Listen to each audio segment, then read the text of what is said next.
What's up, guys? It's your favorite QB coach, and welcome to this video. I wanted to do a little bit more in depth of a more drive and hold rotational swing versus a kind of jump stall flip swing. I know I've already done a few videos on this, but I want to go a little bit more in depth and just give you guys some more things to kind of think about. So let's kind of get into it. So I got Chev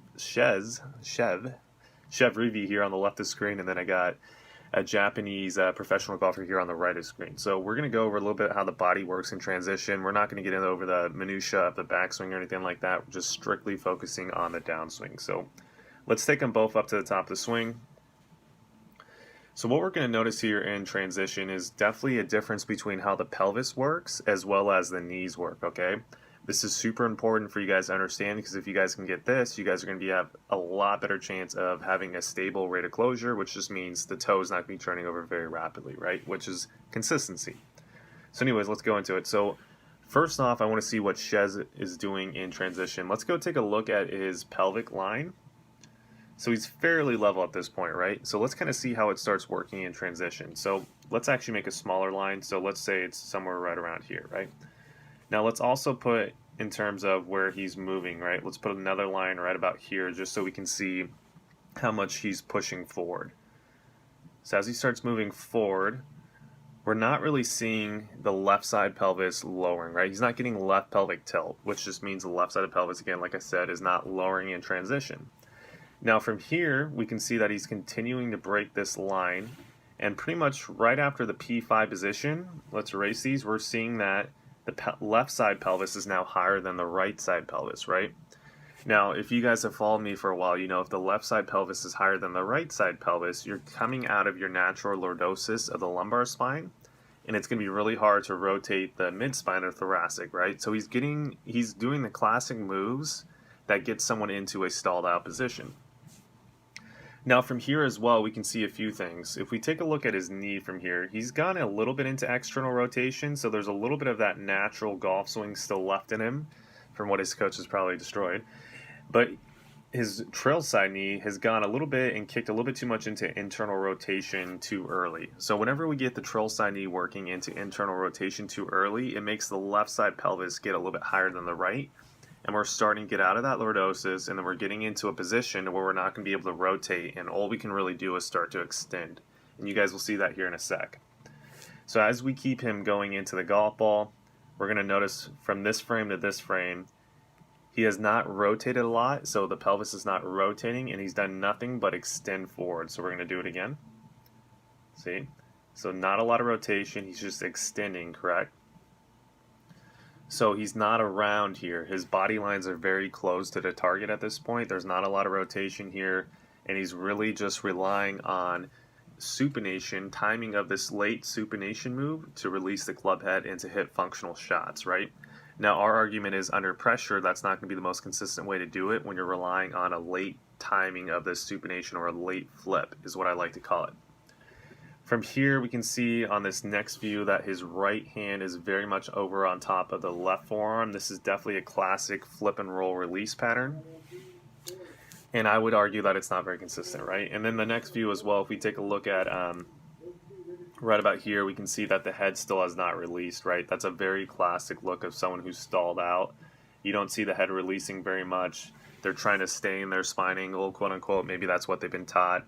And there's just a lot of stall out and a lot of torque on the lumbar spine. I would say that's going to eventually possibly lead into some injury.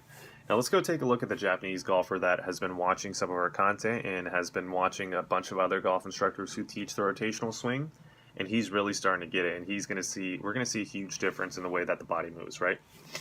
So in transition, the first thing, let's look at pelvic line, right? So he's basically at a fairly level neutral pelvis at this point, right? Now in transition, let's look to see what happens. So as we start transitioning, even before we get to the left arm parallel position, we can see that there's left pelvic tilt here, right? So the left side pelvis is now lower than the trail side pelvis. Now, just to give you guys a little forewarning, this Japanese professional golfer is exaggerating this, right? He's trying to get a feel. He's actually making a full swing here, but he's just got onto this kind of topic, so he's exaggerating a little bit more than you would see most people do it, but I think you guys can still get a really good understanding of what he's doing. So as this left pelvic tilt, watch this, see, as he's getting into left pelvic tilt, he's also getting into anterior pelvic tilt, which is the pelvis tilting from the front end slightly downward, right? Which then gets him a little bit of that natural lordosis of the lumbar spine, which is going to allow him to be able to rotate the mid-spine very well. Now, as he's doing all this, let's also start looking at his knees, right? So let's go zoom in here. And let's take note, let's kind of just look at this trail side knee, or lead side knee, excuse me, and see what it's doing.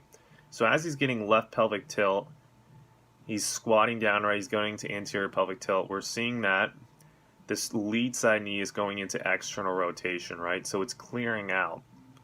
Now the reason why he can get as much external rotation as he's getting is because he has the left pelvic tilt, he has the anterior pelvic tilt, and the lordosis of the spine. So he's going to be able to rotate here. At the same time he's doing that, let's go zoom in and look at the trail side knee, and let's watch what it's doing. So as he's doing this, notice how the trail side knee is staying fairly stable, right? It's actually gone a little bit into external rotation, but it's definitely not kicked into internal rotation at this point. The hands get to P6, which is hands level to hips, which is right about here. We can start seeing that the knee is now, the trail side knee is starting to kick into internal rotation, right? So watch this. See how it's starting to kick into internal rotation? Cool.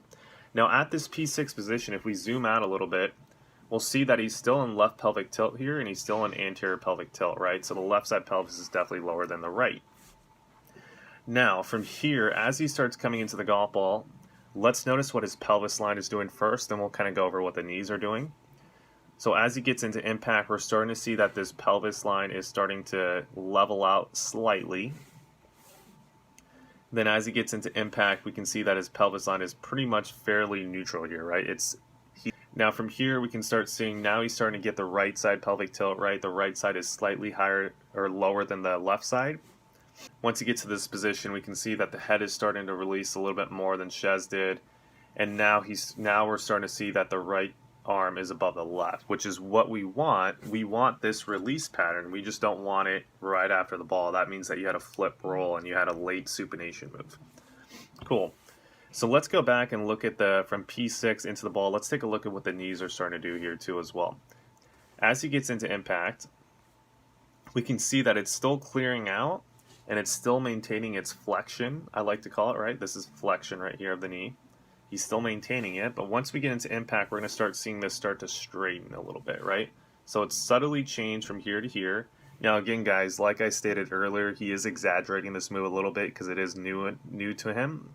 So I think in a normal swing, for most golfers who do these moves, his knee would be a little bit straighter at this point, right after impact, just to give you guys a little heads up. But now let's go take a look at the trail side knee at this point.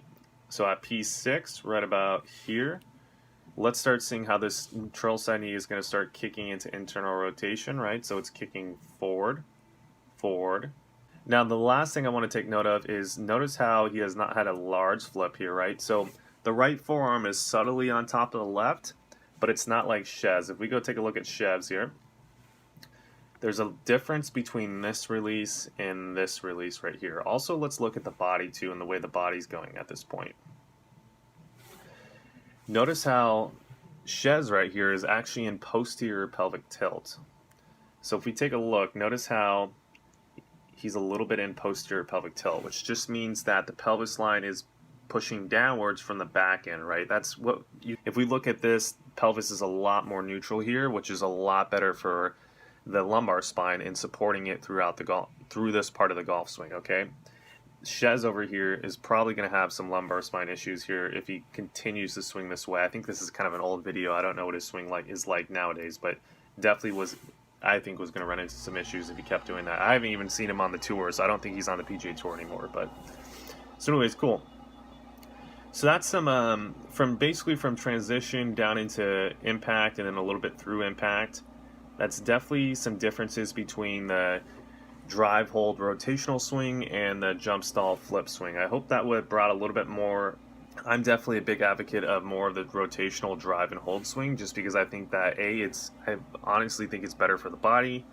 I think it's more biomechanically sound. I think definitely in terms of rate of closure, it's a lot better because you're not having a rapid closure of the toe, which means 85% of the initial starting line for irons is where that face angle is pointing. So if you're rapidly closing it, it's going to be harder to be more consistent if it was a little bit more stable and closing at a slower rate, which is what we want, right?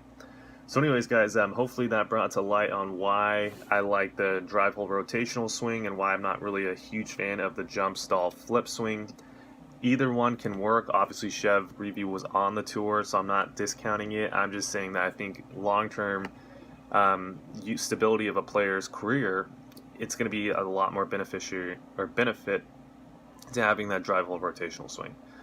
Alright guys, if you haven't already, feel free to smash that like button, leave me a comment, let me know if you guys like these types of videos, if you guys want to see some more on this topic as well. And as always guys, you see that little red subscribe button down there, please go give that thing a hit. We need some more subscribers. Alright guys, have a good day.